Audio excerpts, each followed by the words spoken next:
La convention de stage, elle cadre bien le profil du tuteur que nous recherchons.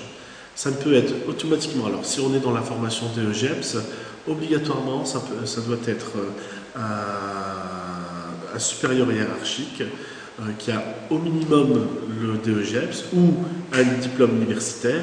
Et il arrive parfois dans des petites structures, des petites associations où la personne est en formation en formation DEGEPS et c'est le président de l'association qui fait office de tuteur. J'ai même eu des élus, parce que dans les petites communes, il y a parfois des élus, et c'est vrai que c'est problématique, parce qu'ils viennent avec une autre casquette, avec la volonté, alors ils sont très demandeurs, ils viennent, ils participent, mais il y a un flou total sur ces pôles tuteurs, et en même temps, ils n'ont pas de temps et d'énergie à dépenser sur une formation tutorale.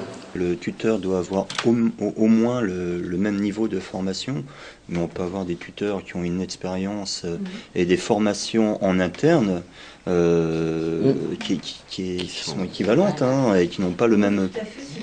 C'est justement l'intérêt des fois du tuteur. Par exemple, sur le contrat de professionnalisation, c'est spécifié ça. Le nombre d'années d'expérience qui équivaut au diplôme. Alors, est-ce que ça c'est écrit quelque part chez vous? Après, peut présenter une VAE.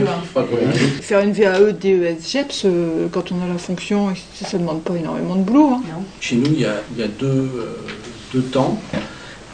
D'abord, il y a un livret qui permet de présenter au moins la durée légale, c'est-à-dire avoir une expérience au moins de 36 mois, au moins 36 mois dans le niveau requis.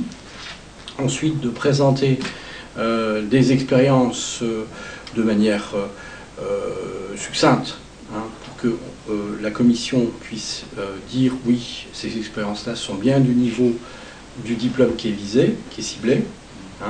Donc là, la personne, si tout ça est bon, reçoit une attestation de recevabilité et peut entamer la deuxième partie. Et la deuxième partie, c'est l'élaboration d'un dossier pour lequel on peut être accompagné ou pas, c'est pas une obligation, on peut être accompagné, et dans lequel on aura rédigé 6 à 8 expériences, 2 en lien avec le public, 2 en lien avec la structure, 2 autres en lien avec l'application de projets d'expérience à caractère organisationnel, respect de la réglementation, de la gestion, de moyens, de ressources, et puis 2 autres qui sont au choix libre du candidat.